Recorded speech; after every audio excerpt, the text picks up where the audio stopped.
Ці варта беларусам служыць у сілавых структурах іншых дзяржаваў? Ці могуць дэмакратычныя сілы працаваць з бізнесам унутры Беларусі?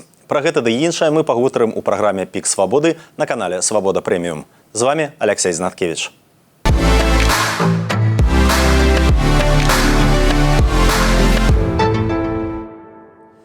25 траўня адбудуцца выбары ў каардынацыйную раду. Да ўдзелу ў выбарах дапусцілі 12 спісаў, будуць абраныя 80 дэлегатаў, і ў нашым эфіры ўжо дыскутавалі прадстаўнікі 10 з 12 спісаў. Сёння ў нас у гасцях два чалавекі. Першы – гэта Александр Навукович, ён прадстаўляе спіс нумар 7, незалежныя беларусы, а таксама першы нумар у спісе нумар 11, краіна для жыцця, Віталь Савюк. Добрый дзень. Вітаю, спадарства. Добрый день. Фармат будзе такі. Я вам задам па некалькі пытанняў аднолькавых, некалькі пытанняў асобных, і ў канцы у вас будзе магчымасць задаць па адным пытанні адно аднаму. І пачну я з такога агульнага пытання. Учора следчы камітэт завёў крымінальную справу супраць усіх удзельнікаў выбараў у каардынацыйную раду. Наколькі для вас гэта было чакана і як вы на гэта рэагуеце? Спадар Навукович, ваше першае слово. Дякую. Яшчэ раз вітаю гаспадарства.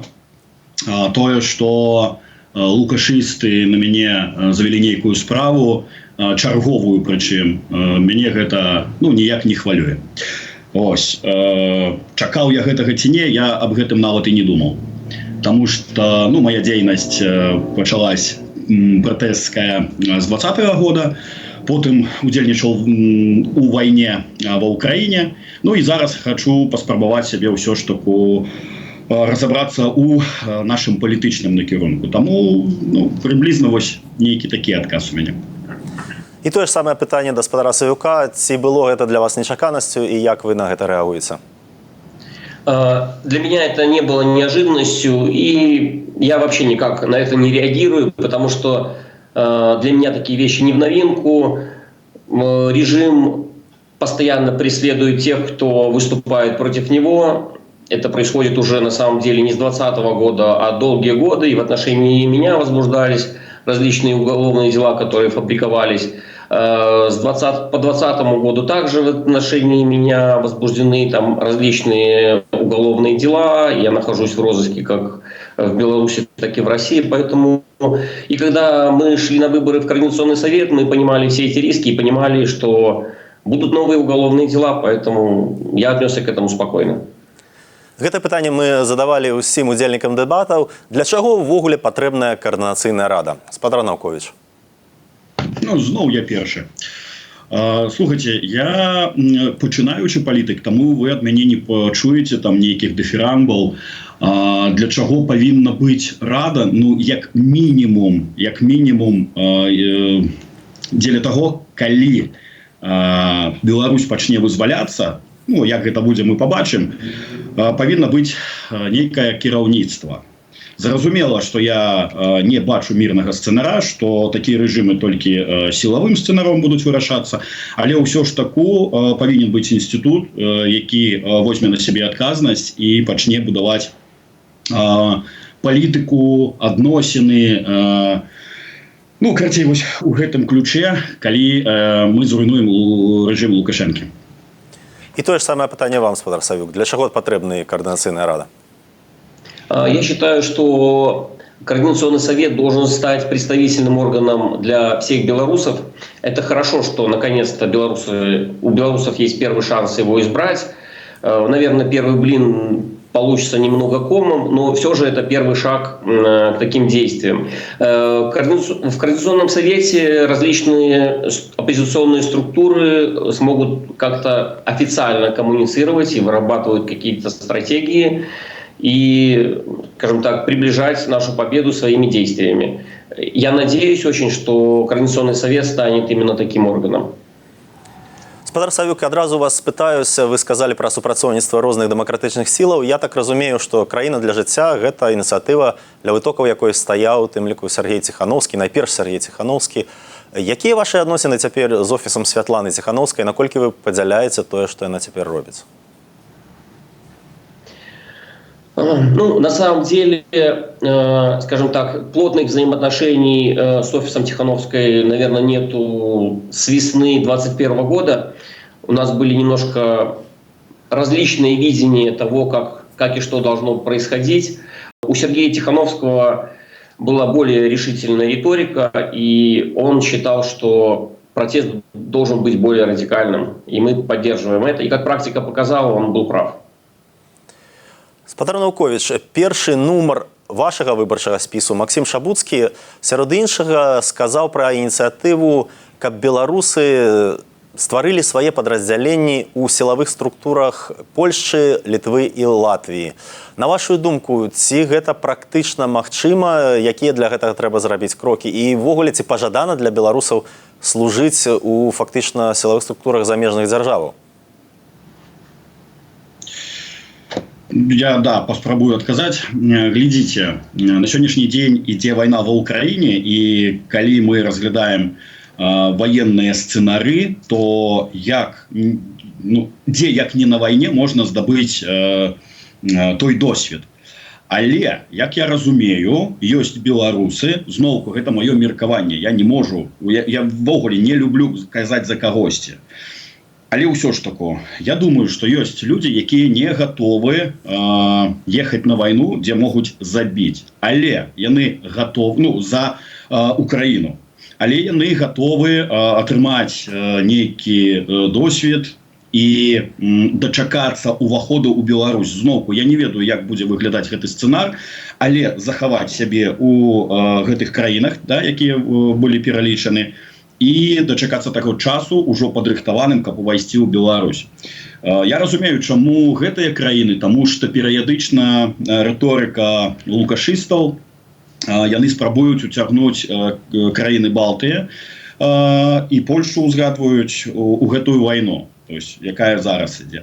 Таму можа быць і мае месца быць якія-небудзь беларускія батальёны у гэтых краінах. Як мінімум дапамагаць памежнікам, тым жа польскім, да, мы бачым, што зараз на беларуска-польскай мяжы неспакойна. Ідзе, я нават не ведаю, як это правильно назваць, наступ нелегальных іммігрантаў. І мы павінны неяк паўплываць на гэтую сітуацыю, паказаць усяму свету, што гэта не мы робім, а што гэта Лукашенка, і адказнасць панясе менавіта ён са сваёй світай. Неяк так.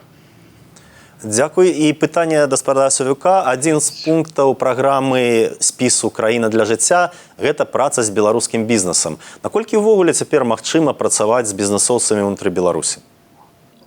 Этому пункту очень мало придают значения, но в 2020 году большинство белорусского бизнеса поддержало протест. Бизнесмены помогали белорусам, и многие очень сильно пострадали от этого. Поэтому это действительно одно из, на мой взгляд, перспективных направлений, потому что в Новой Беларуси бизнес будет иметь огромное значение. И вот это, скажем так, должна развиваться рыночная экономика в Новой Беларуси. И без бизнеса, естественно, без его решения его проблем это невозможно. Але я тады пашырыў гэтае пытанне і задам яго вам абодвум. Спачатку адкажыце вы, спадар Савюк, наколькі ўвогуле вы бачыце, якія магчымасці бачыце для координацыйнай рады працаваць з беларусамі ўнутры Беларусі?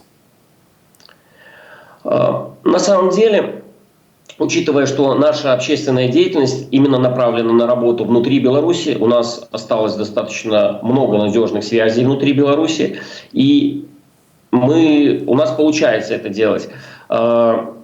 Главный вопрос в работе внутри Беларуси – это безопасность. И вот этот вопрос очень актуален. Постоянно этот вопрос висит. Очень много провалов в безопасности, нету надежной системы контроля этого. И из-за этого на самом деле множество людей оказались в тюрьме. То есть работать с людьми внутри Беларуси можно, но нужны определенные алгоритмы безопасности, которые, к сожалению, в нашей оппозиции, как показывает практика, мало кто соблюдает. І тое ж самае пытанне вам, спадар Наўковіч. Якія магчымасці вы бачыце для таго, каб координацыйная рада працавала з беларусамі ўнутры Беларусі? Ведаеце, для мяне гэта складанае пытанне. Я нават не заклікаю беларусаў у Беларусі прымаць удзел у выбарах, таму што я не ўпэўнены ў бяспецы. Я пагажуся з апанентам, што пакуль мы не пабудуем бяспечную нейкую, я не ведаю, структуру, давайте назовем так, для... Карацей, трэба спачатку пачаць з бяспекі. Ну, а потым все стане на свае месцы. Адзінае, што я сёння не гатовы сказаць, з кім я спілкуюсь, як гэта адбываецца, таму што КДБ працуе. Ось. Сярод пунктаў выбарчай праграмы вашага спісу, спадар Наўковіч, спісу «Незалежныя беларусы», ёсць такі, што у Радзе будзе камісія па кантролі за фінансавымі паступленнямі ад замежных партнераў всім дэмакратычным суб'ектам беларускім. Як гэта можа дзейнічаць на практыцы? Бо фактычна, калі нейкі заходні фонд дае нейкай ініцыятыве беларускай грошы, гэты фонд не абавязаны справаздачыцца ні перад кім, акрамя уласна нейкіх, магчыма, фінансавых органаў унутры сваёй краіны ці той краіны, куды ён перадае гэтыя грошы, а як якось камісія зможа атрымаць доступ да гэтай інфармацыі?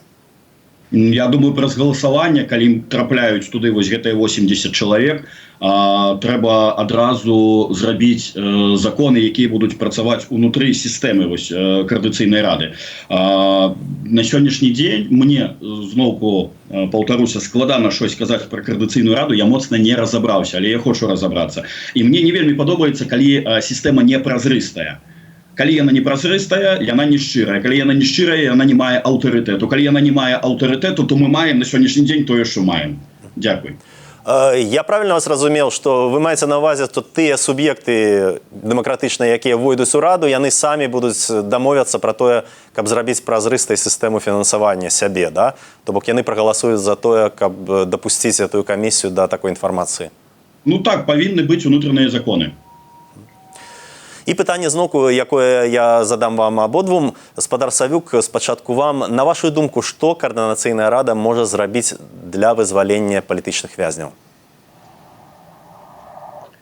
Я думаю, что для вызволения политических заключенных нужна какая-то стратегия. Как мы видим, за 4 года ничего не произошло. Нам всем обещали, что политзаключенные не досидят до конца срока. И до сих пор, вот если спросить даже тех политиков, которые сейчас там вещают с экранов, с мониторов, я не вижу именно стратегии. Кто-то говорит про санкции, но санкции не работают. Силовой сценарий тоже не развивается. То есть, по сути, кроме разговоров, никакой деятельности нету. И, как я уже говорил, я надеюсь, что в Координационном совете получится у нас разработать какую-то стратегию, обсудить, что действительно будет эффективно и что это будут не пустые разговоры. Если это не получится, мы нашей фракцией приняли решение, если мы попадем, опять же, в Координационный совет, если в ближайшие несколько месяцев реальной работы, реальных дел не будет, а будут очередные разговоры и разборки, мы оттуда выйдем. І, спадар Наўковіч, вам тое ж самае пытанне. Што можа зрабіць Коордынацыйная рада, каб вызваліць палітвязняў? Слухайце, на першых сваіх дэбатах таксама адказваў на гэтае пытанне. Пытанне вельмі складанае. Дзеля таго, каб Коордынацыйная рада на сябе ўзяла адказнасць увогуле што-то зрабіць, яна павінна быць аўтарытэтнай. Таму, я думаю, спачатку трэба зрабіць гэты орган, я ўжо пералічваў, празрысты, шчыры, аўтарытэтны і потым ужо падымаць такія моцныя пытанні. На сённяшні дзень я не думаю, што існуе адказ на гэтае пытанне як. Не, калі, канешне, адказ не гучыць зруйнаваць рэжым Лукашэнкі. Но гэта не адказ. Як яго зруйнаваць? Зноў уплыў на Расію, таму што там ідзе дапамога і так далее, і так далее. Гэта вялікая праца. Але зноўку, калі мы бярэмся размаўляць за чаму гэта павінна зрабіць Коордынацыйная рада, то Коордынацыйная рада на сённяшні дзень проста сама па сабе павінна штось з сябе прадстаўляць. Тому давайте пачнем з дробных пытанняў станаўлення аўтарытэта, прызнанасці, каб беларусы не тыкалі пальцам і не казалі, а што яны зрабілі за 4 гады, што гэта ўвогуле такое, а такі, слухайце, а там насамрэч цікавыя пытанні вырашаюць, і гэтыя людзі сваім прыкладам, сваімі дзеяннямі, не словам, а менавіта дзеяннем што-то ўжо зрабілі. Давайте да іх прыслухоўвацца і разам ісці да гэтай перамогі. Ось неяк так. І спадар Савюк уже сказаў, што эканамічныя санкцыі не працуюць. Ці пагодзіцеся вы з гэтым? І таксама, на вашу думку, ці магчымыя нейкія новыя эканамічныя санкцыі, ці трэба заклікаць заходнія краіны да новых нейкіх санкцый, якія могуць быць эфектыўнымі? Спадарства, гэта вельмі складанае пытанне. Для гэтага трэба разумець эканоміку. Просто калі мы уводзім санкцыі, не забывайцеся, што мы адразаем заходнія межы Беларусі. Беларусь ад цывілізаванага света па заходніх межах. Значыць, мы дапамагаем Беларусі інтэгрироваться ў Россию. Туды ідзе увесь збыт, гандаль і так далее, і так далее. Тому тут трэба разважаць. Тут нельга такое, давайте прымем, і ўсе прыняли. Давайте поразважаем, і да чаго гэта можа прывесці. Спадар Савюк, я хацеў бы задаць вам зноўку вось гэтае пытанне. Вы ўжо сказалі, што санкцыі неэфектыўныя, але якое вырашэнне гэтага пытання? Ці трэба іх узмацняць, ці вось, можа быць, яны зусім не патрэбныя, так бы мовіць, бо яны адразаюць Беларусь ад захаду? Я думаю, что этим вопросом должны заниматься именно эксперты. Мы видим, что санкции могут работать в отношении некоторых режимов, но критически они не сломали, допустим, режим ни Северной Кореи, ни Ирана. Вот. Поэтому, я думаю, кроме санкций, которые действительно нужны, но они должны работать, и за их обход нужно добиваться привлечения к ответственности, нужны другие меры. Одними санкциями мы режим Лукашенко не победим никогда. Это может продолжаться десятилетия, и они действительно повернулись в сторону России и перенаправили свои логистические потоки. Поэтому тут должны работать эксперты. Дзякуй. І напрыканцы я хацеў, каб вы задалі па адным пытанні, аднаму, і спадар Савюк, першае вашае пытанне да спадара Навковича. Александр, скажите, пожалуйста, если вы попадете в Координационный совет, вот вы общались уже с представителями различных групп, с кем вы будете более, скажем так, контактировать, а с кем менее взаимодействовать? Как вы считаете? Я думаю, что ніякіх контактаў не будзе з Азаровым, і ён учора пацвердзіў, што як бы гэта не сарвацца-то, што не толькі такія людзі не павінны балаціравацца ў Координацыйную раду, а панесці адказнасць за тое, што ён ужо зрабіў. А учора чалавек просто з Беларусі пачалі мне пісаць, што план перамога, як па мне, неправільна названы, план лайно, пачаў працаваць усё ж таку. І сёння я бачу, што зноў пайшлі затрыманні.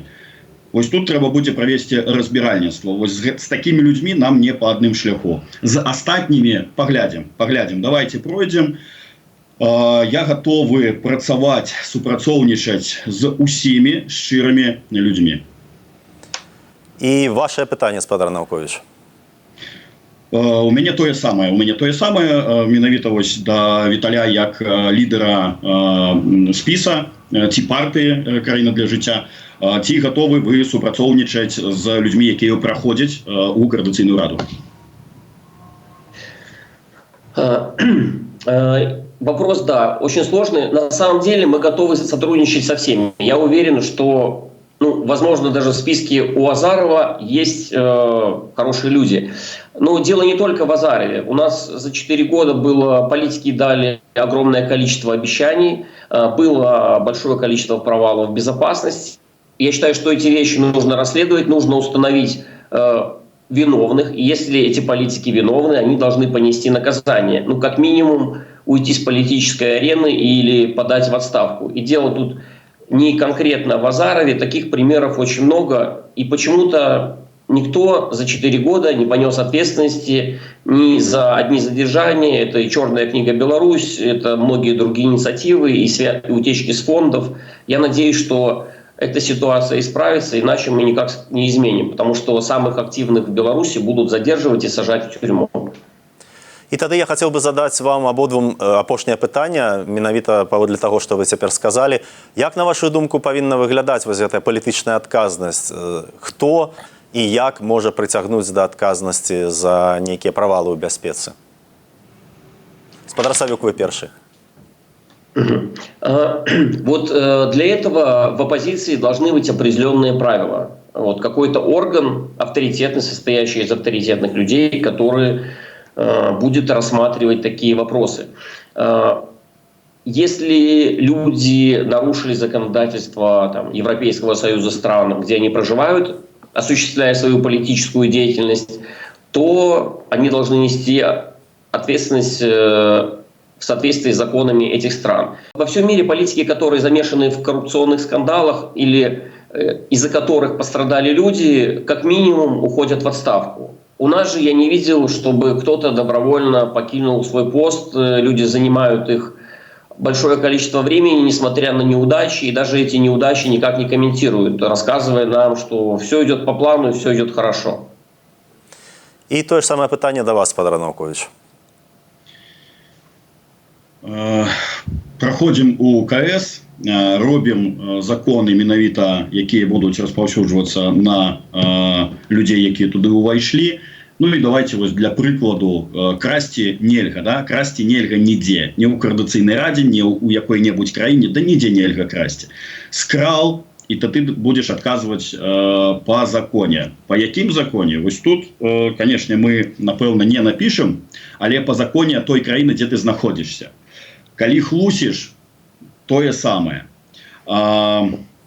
Калі з-за цябе, з-за тваіх палітычных, я не ведаю, амбіцый, альбо неразумення сітуацыі, і ты падставляеш іншых, за што яны таксама могуць патрапіць у турму і так далей, ну ты падставіў чалавека, таксама несці адказнасць. Як гэта будзе выглядаць?